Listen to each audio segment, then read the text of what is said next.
Existe uma história na Segunda Guerra Mundial que parece impossível de ser verdade. Uma daquelas narrativas que, se fosse ficção, seria rejeitada por ser exagerada demais. Mas aconteceu. E o protagonista não é um personagem inventado. É Tsutomu Yamaguchi, o único ser humano oficialmente reconhecido por ter sobrevivido a ambas as explosões nucleares que encerraram a guerra. Imagine acordar em uma manhã qualquer, ir trabalhar e de repente ver o céu se transformar em fogo. Sentir a onda de calor derreter sua pele, sobreviver ao impossível. E então, dias depois, quando você pensa que o pior já passou, estar exatamente no mesmo lugar errado, na hora errada, pela segunda vez. Parece o roteiro de filme, não é? Mas essa foi a vida real de Yamaguchi. Hoje vamos mergulhar fundo nessa história extraordinária.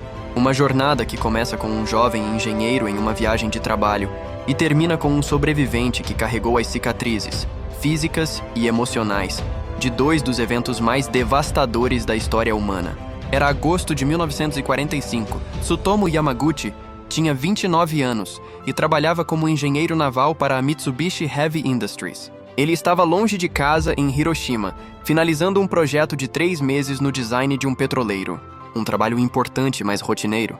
Nada que indicasse que sua vida estava prestes a mudar para sempre. Na manhã de 6 de agosto, Yamaguchi se preparava para retornar à sua cidade natal, Nagasaki. Suas malas estavam prontas, a passagem de trem comprada. Ele estava ansioso para rever sua esposa, Hisako, e seu filho pequeno, Katsutoshi. Apenas mais algumas horas e ele estaria em casa. Mas antes de partir, ele percebeu que havia esquecido algo importante. No escritório, seu selo pessoal, o INCAN, essencial para qualquer documento oficial no Japão. Sem ele, não poderia viajar adequadamente. Então, por volta das 8 horas da manhã, Yamaguchi pegou um bonde de volta ao escritório da Mitsubishi. Esse pequeno esquecimento salvou e condenou sua vida ao mesmo tempo. Enquanto caminhava de volta, descendo do bonde e atravessando um campo de batatas próximo ao escritório, Yamaguchi ouviu o som de um avião. Ele olhou para cima. O céu estava claro, azul, tranquilo. Era um único bombardeiro B-29 americano, o Enola Gay, embora Yamaguchi não soubesse disso naquele momento. Então, às 8h15 da manhã, tudo mudou. Yamaguchi viu um clarão. Não um clarão comum, algo impossível de descrever. Uma luz mais brilhante que 1000 sóis explodindo simultaneamente. Ele disse mais tarde que pareceu como se alguém tivesse acendido um flash de magnésio gigante bem na frente de seus olhos. Por instinto, ele se jogou no chão e tapou os olhos e ouvidos com as mãos. Um segundo depois, a onda de choque o atingiu. Yamaguchi foi literalmente arremessado pelo ar como uma boneca de pano. Ele voou por vários metros antes de cair violentamente em um campo de batatas. A explosão foi tão intensa que criou ventos de mais de 1000 km/h nas proximidades do hipocentro. Quando finalmente conseguiu abrir os olhos, o mundo havia se transformado em um pesadelo. O céu estava negro. Uma nuvem em forma de cogumelo, que se tornaria o símbolo mais sombrio do século XX, subia rapidamente em direção aos céus. Ao redor dele, tudo estava destruído. Prédios que momentos antes estavam de pé agora eram escombros fumegantes. Incêndios começavam a se espalhar por todos os lados. E Yamaguchi estava ferido, gravemente ferido. Seus tímpanos haviam rompido. Seu rosto, braços e parte do torso estavam severamente queimados. Ele descreveu mais tarde que sua pele estava descascando, como a casca de uma árvore após um incêndio florestal. As queimaduras eram de 3º grau em várias partes do corpo. Sua camisa branca estava em frangalhos, manchada de sangue e sujeira, mas ele estava vivo. Contra todas as probabilidades, Yamaguchi estava consciente e capaz de se mover. Ao redor dele, a cena era apocalíptica. Pessoas caminhavam como zumbis, a pele derretida pendendo de seus corpos. Muitos estavam completamente queimados, carbonizados, irreconhecíveis. Gritos ecoavam de todos os lados. Pedidos de ajuda, choro de crianças. O cheiro de carne queimada misturado com fumaça e produtos químicos preenchia o ar. Yamaguchi conseguiu se levantar. Atordoado, em estado de choque, ele começou a caminhar. Não sabia exatamente para onde ir. Sua mente estava confusa. Tudo que ele sabia era que precisava sobreviver. Precisava voltar para casa, para sua família. Durante horas, Yamaguchi vagou pela cidade destruída. Ele encontrou seus 2 colegas de trabalho, Akira Iwanaga e Kuniyoshi Sato, que também haviam sobrevivido à explosão inicial. Juntos, os 3 homens feridos se arrastaram em direção à estação de trem. A jornada foi uma descida ao inferno. Eles passaram por rios cheios de corpos, crianças chorando ao lado de pais mortos, pessoas implorando por água. Mizu, Mizu, suas vozes fracas e desesperadas. Yamaguchi queria ajudar, mas ele mal conseguia ajudar a si mesmo. Os ferimentos de Yamaguchi eram sérios. As queimaduras cobriam grande parte de seu corpo. Cada movimento era uma agonia, mas ele continuou, passo após passo, metro após metro. Milagrosamente, os trens ainda estavam funcionando, embora de forma limitada. O sistema ferroviário japonês, conhecido por sua eficiência, tentava manter alguma normalidade mesmo em meio ao caos absoluto. Yamaguchi e seus colegas conseguiram embarcar em um trem lotado que seguia para Oslo. A viagem de volta para Nagasaki levou a noite toda. O trem avançava lentamente, parando frequentemente. Dentro dos vagões, sobreviventes feridos se amontoavam. Alguns choravam. Outros estavam em silêncio, em choque profundo demais para processar o que havia acontecido. Yamaguchi olhava pela janela, vendo a paisagem escurecer à medida que se afastavam do epicentro da destruição. Ele pensava em sua família. Será que eles estavam bem? Será que as notícias sobre Hiroshima já haviam chegado a Nagasaki? Hisako estaria preocupada. Ele precisava chegar em casa. Precisava vê-los, abraçá-los. Finalmente, na manhã de 7 de agosto, Yamaguchi chegou a Nagasaki. Sua cidade natal, sua casa, segurança, ou assim ele pensava. O breve refúgio. Quando Yamaguchi finalmente cruzou a porta de sua casa, Hisako quase desmaiou. O homem que estava diante dela mal parecia humano. O rosto inchado, coberto de bandagens improvisadas. Os braços gravemente queimados. As roupas rasgadas e ensanguentadas. Mas era seu marido. Ele estava vivo. Hisako imediatamente cuidou de seus ferimentos da melhor forma possível. Ela limpou as queimaduras, aplicou ungüentos, enfaixou cuidadosamente cada área afetada. O pequeno Katsutoshi, de apenas alguns meses, não entendia o que estava acontecendo. Mas parecia sentir que algo terrível havia ocorrido. Yamaguchi descansou. Pela primeira vez em mais de 24 horas, ele se permitiu relaxar, mesmo que a dor fosse excruciante. Ele contou para Hisako sobre o que havia visto. A luz da explosão. O inferno que Hiroshima se tornou. Ela escutou, horrorizada, mal conseguindo acreditar. Foi uma única bomba, Yamaguchi explicou. Uma única bomba destruiu a cidade inteira. Parecia impossível. Mas ele havia visto com seus próprios olhos. Em 8 de agosto, apesar dos ferimentos graves, Yamaguchi tomou uma decisão que muitos considerariam insana. Ele foi trabalhar. Sim, você ouviu certo. Um dia após sobreviver a uma explosão nuclear, com queimaduras de 3º grau cobrindo seu corpo, Yamaguchi se levantou e foi ao escritório da Mitsubishi em Nagasaki. Por quê? Porque era seu dever. Porque tinha um relatório a fazer. Porque na mentalidade japonesa da época, especialmente para alguém dedicado como Yamaguchi, o trabalho vinha em primeiro lugar, não importava o que acontecesse. Essa decisão o colocaria mais uma vez no lugar errado, na hora errada. O segundo inferno.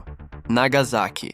Na manhã de 9 de agosto de 1945, Yamaguchi estava no escritório da Mitsubishi em Nagasaki, enfaixado e dolorido, tentando explicar ao seu supervisor o que havia acontecido em Hiroshima.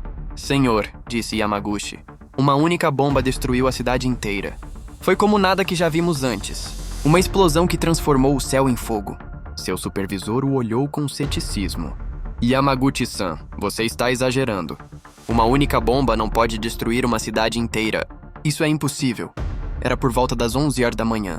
Enquanto o supervisor questionava seu relato, Yamaguchi viu algo pela janela que fez seu sangue gelar. Um flash. O mesmo flash impossível de descrever. A mesma luz mais brilhante que o sol. Abaixem-se! Yamaguchi gritou jogando-se no chão. Segundos depois, a onda de choque atingiu o prédio. Vidros explodiram. Paredes tremeram. O mundo inteiro pareceu balançar. Mas desta vez, Yamaguchi estava mais longe do epicentro, cerca de 3 quilômetros, e dentro de um prédio mais resistente. Quando o barulho finalmente cessou, Yamaguchi se levantou lentamente, olhou ao redor. Seus colegas estavam em choque, cobertos de vidro e poeira. Pela janela quebrada, ele viu a familiar nuvem em forma de cogumelo subindo aos céus. De novo. Estava acontecendo de novo. Agora vocês acreditam em mim?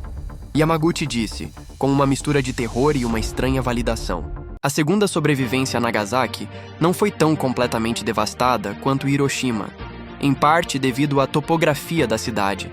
Montanhas ao redor ajudaram a conter parcialmente a explosão. Mas a destruição ainda foi catastrófica.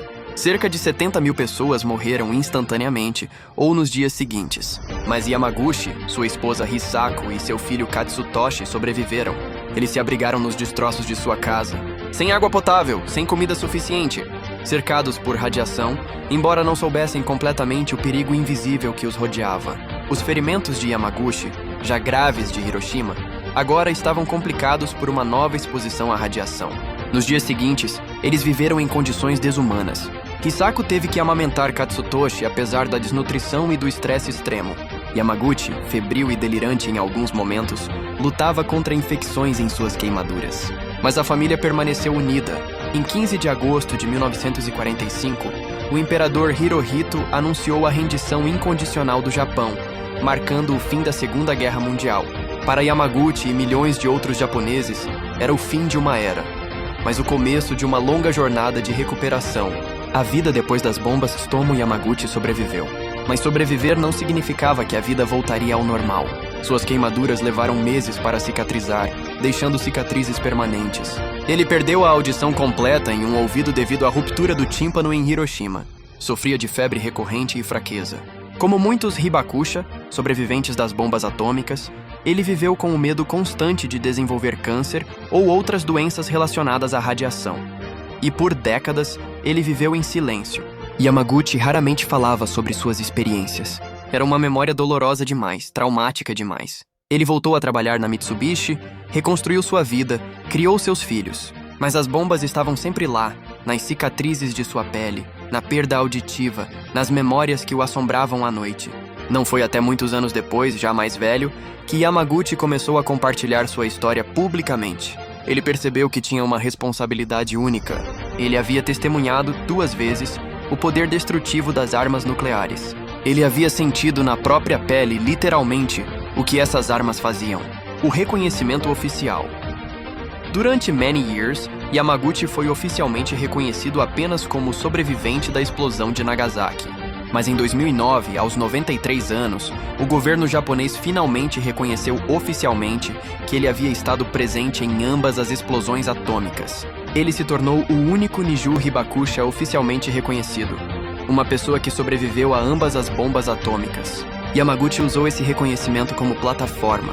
Nos últimos anos de sua vida, tornou-se um ativista pela paz e pelo desarmamento nuclear. Ele deu entrevistas, participou de documentários, falou em escolas. Sua mensagem era clara. O único uso legítimo das armas nucleares é para que nunca sejam usadas novamente. Em janeiro de 2010, Tsutomu Yamaguchi faleceu aos 93 anos de câncer de estômago, uma doença que muitos acreditam ter sido causada pela exposição à radiação décadas antes. Mas sua história permanece, uma lembrança vívida e assustadora do poder destrutivo das armas nucleares, e, ao mesmo tempo, um testemunho incrível da resiliência humana, da capacidade de sobreviver ao impossível, de reconstruir, de continuar vivendo mesmo quando tudo foi tirado de você. O legado. A história de Tsutomu Yamaguchi nos força a confrontar questões profundas sobre guerra, sobre tecnologia, sobre humanidade. Ele viu 2 vezes o que os seres humanos são capazes de fazer uns aos outros. Viu cidades inteiras desaparecerem em segundos. Viu pessoas, civis inocentes, crianças, idosos, desintegrarem ou queimarem vivos. E ele carregou essas memórias, essas cicatrizes, pelo resto da vida. Mas ele também mostrou que é possível sobreviver, que é possível transformar trauma em propósito, que é possível usar as piores experiências da vida para tentar fazer do mundo um lugar melhor. Hoje, as únicas 2 bombas atômicas já usadas em guerra continuam sendo Hiroshima e Nagasaki. Graças, em parte, a testemunhos como o de Yamaguchi, o mundo entende, ou deveria entender, a magnitude do horror que essas armas representam. Tsutomu Yamaguchi foi extraordinariamente azarado ao estar nos 2 lugares errados nas horas erradas, mas foi extraordinariamente sortudo ao sobreviver 2 vezes, e teve a coragem extraordinária de transformar essa sobrevivência em algo significativo. Essa é a história do homem que sobreviveu a 2 bombas atômicas. Uma história de tragédia, de resiliência, de esperança e de advertência. Uma história que nunca deve ser esquecida.